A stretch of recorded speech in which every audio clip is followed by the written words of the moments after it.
أعوذ بالله من الشيطان الرجيم بسم الله الرحمن الرحيم نحمده ونصلي ونسلم على حبيبه الكريم وعلى آله وأصحابه أجمعين।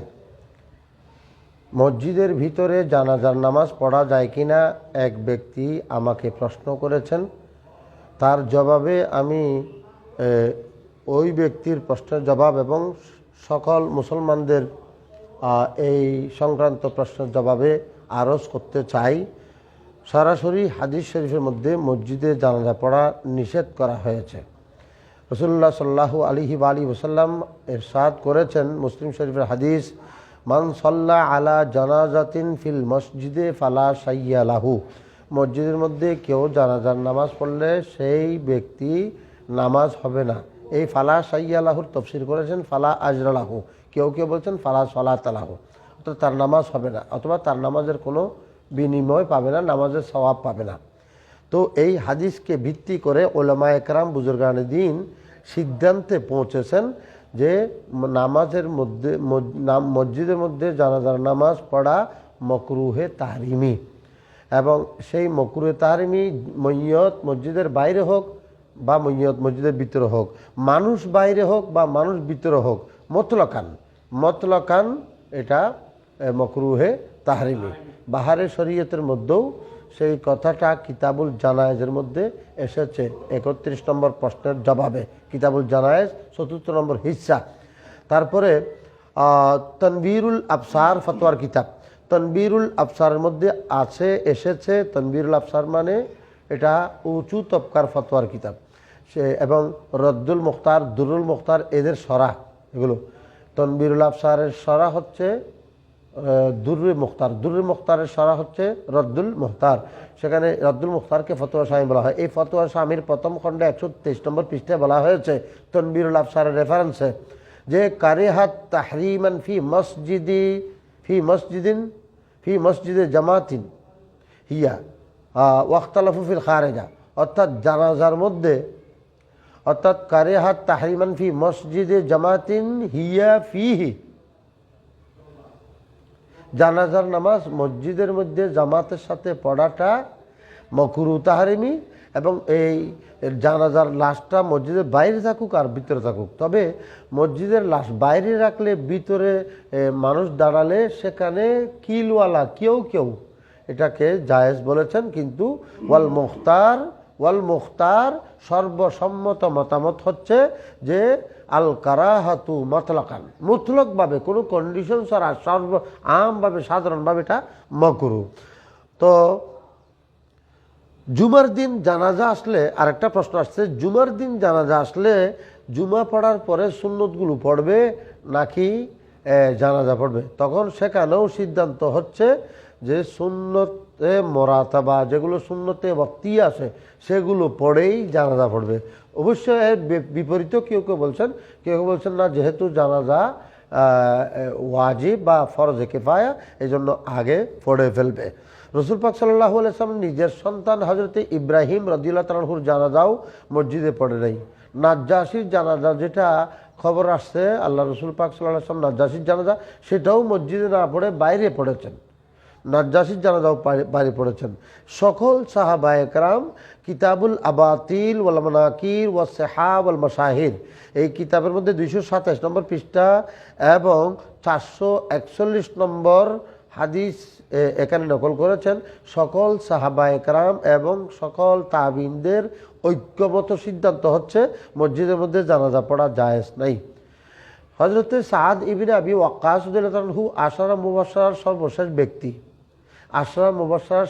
ব্যক্তি, যিনি 50 বা 52 হিজরিতে ইন্তেকাল করেছেন আকিক নামক জায়গাতে, মদিনা শরীফ থেকে 30 কিলোমিটার দূরে, 30 মাইল দূরে।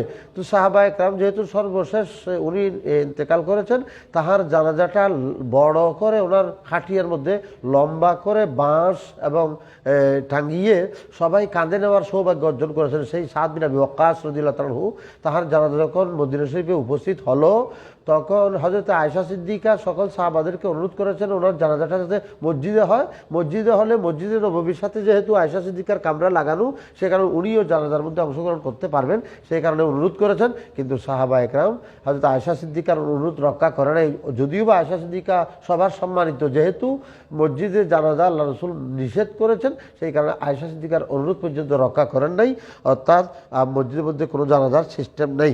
সকল সাহাবা একরাম একমত হয়েছেন মসজিদে জানাজা পড়া যাবে না। এই কথাটা আপনি পাবেন জামিউল উসুল ৫ম খণ্ড ৩৯২ পৃষ্ঠা, কিতাবুল মুয়াসসার শরহে মাসাবিহুস সুন্নাহ ২য় খণ্ড ৩৯২ পৃষ্ঠা।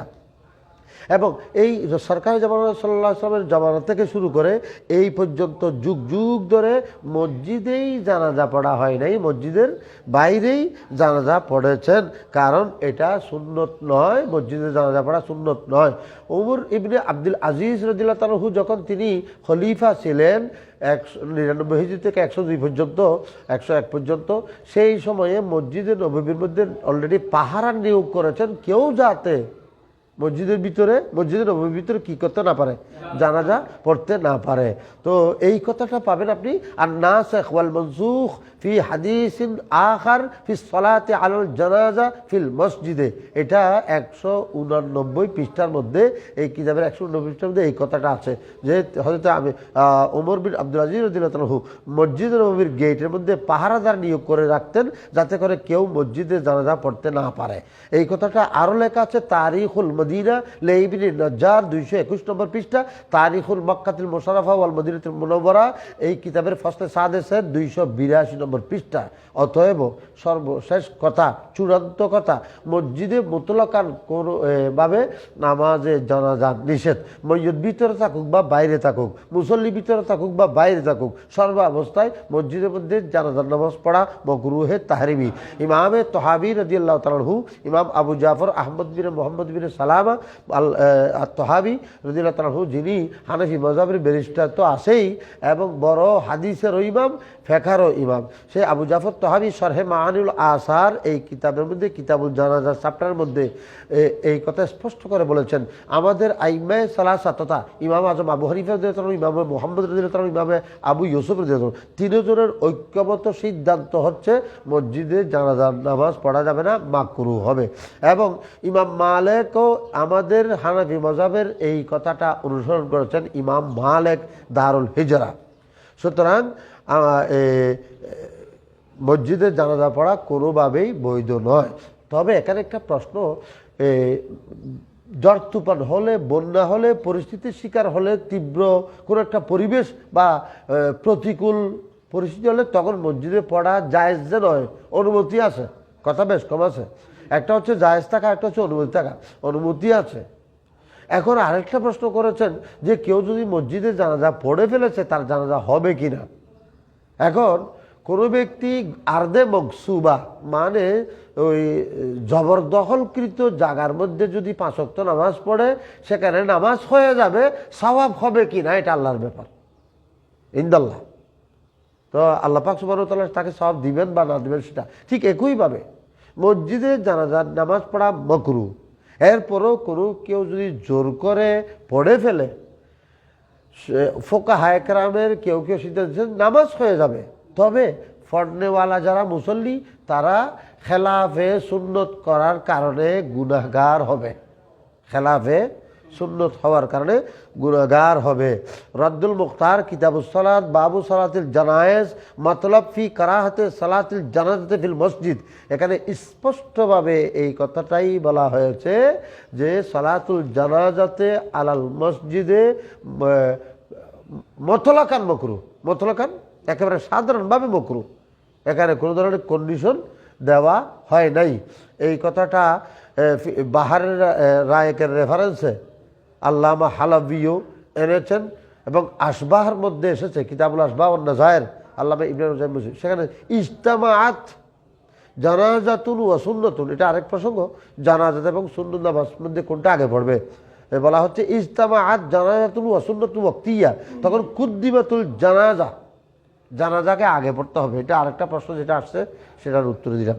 আল্লাহ পাক সত্য জিনিসটাকে সবাই মেনে নেওয়ার, গ্রহণ করার তৌফিক দান করুন। আসসালামু আলাইকুম ওয়া রাহমাতুল্লাহ।